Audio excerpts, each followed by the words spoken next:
Il était une fois, dans un monde secret que seuls les enfants pouvaient entrevoir, une magie qui naissait des dessins.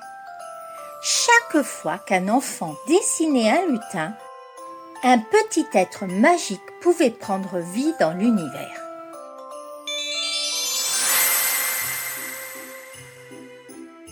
Mais ces lutins n'étaient pas comme les autres.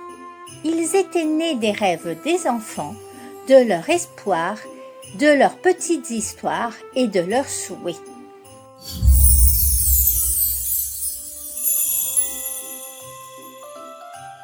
Les lutins avaient un don extraordinaire, celui de rendre les rêves encore plus magiques.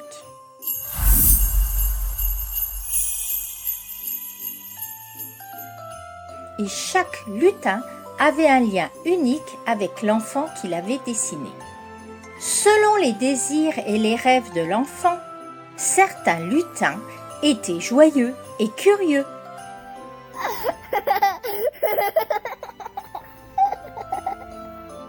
Tandis que d'autres étaient un peu plus malicieux ou un peu plus timides.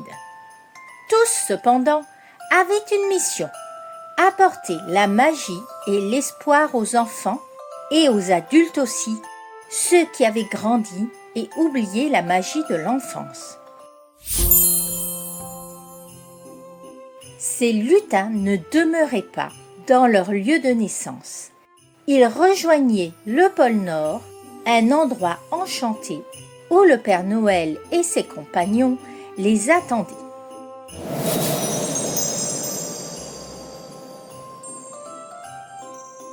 Là, ils se préparaient pour une mission unique, aider les adultes à retrouver leur âme d'enfant.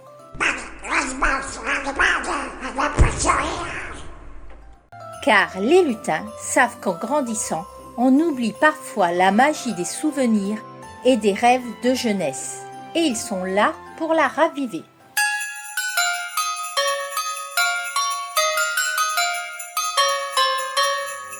Il arrivait parfois qu'un lutin ne soit pas dessiné par un seul enfant, mais par plusieurs, dans des familles ou dans des groupes d'enfants qui partageaient un rêve commun.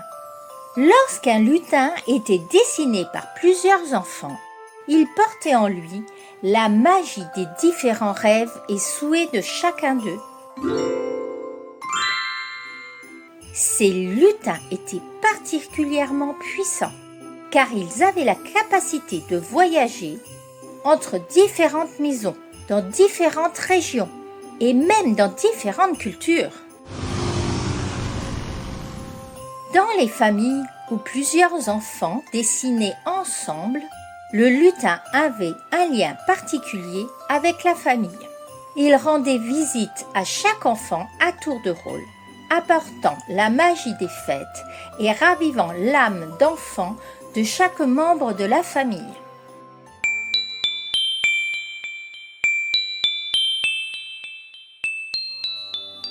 Les lutins étaient liés aux enfants.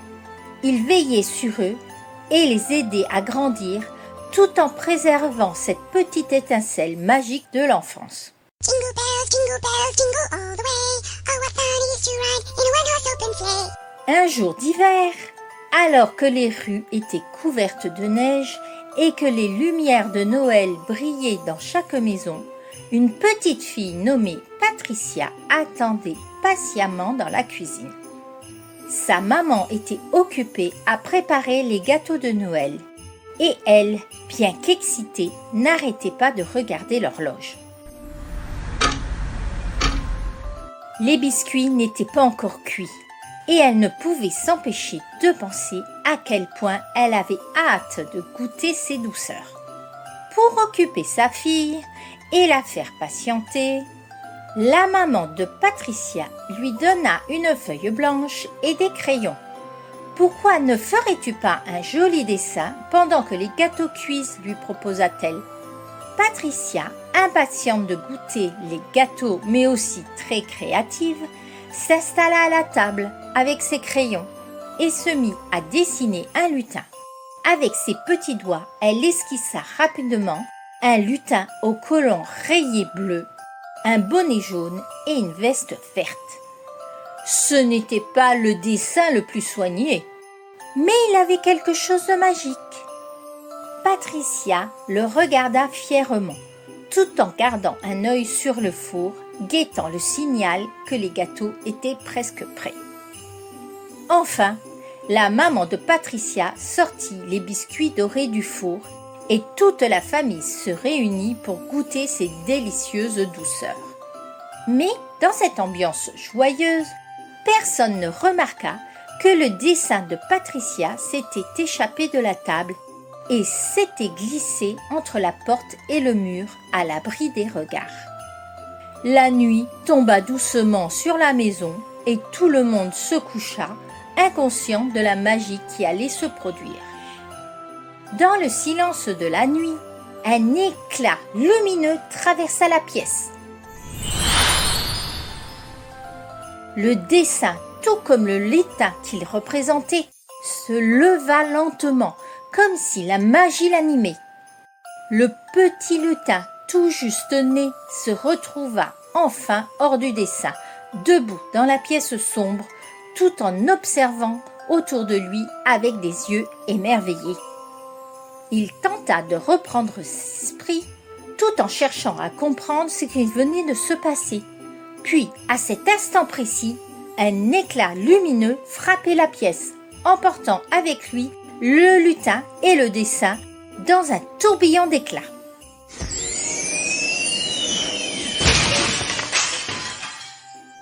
La lumière les transporta, traversant les murs, le toit de la maison, jusqu'à un endroit bien plus mystérieux, le pôle Nord.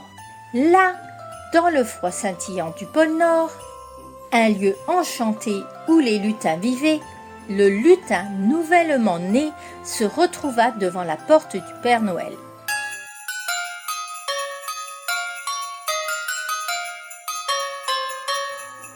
Un moment après son arrivée, Maman Noël, bienveillante et douce, les accueillit chaleureusement. Elle lui expliqua sa mission.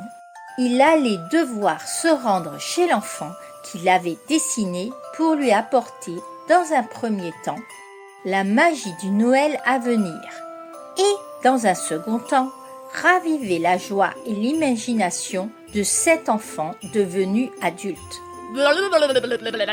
Ensemble, tous les lutins du pôle se préparaient à cette mission. Mais ils savaient qu'ils n'étaient pas seuls. Chaque lutin, qu'il soit jeune ou vieux, avait un rôle à jouer. Ceux nés des dessins d'enfants grandissaient au pôle Nord, mais c'étaient souvent les lutins créés par des adultes qui guidaient les plus jeunes. Ils veillaient à ce que chaque mission se déroule parfaitement et que chaque souhait soit exaucé et que l'âme des adultes retrouve la magie et l'émerveillement de leur enfance. Le lutin né de Patricia se sentit soudainement prêt.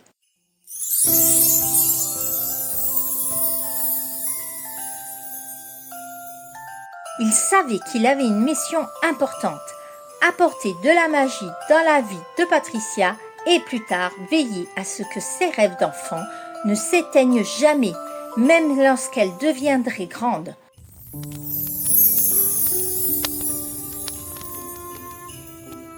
Avec son bonnet jaune et son sourire malicieux, il se mit en route, impatient de remplir sa première mission et de prouver que grâce à lui, la magie de Noël ne disparaîtrait jamais.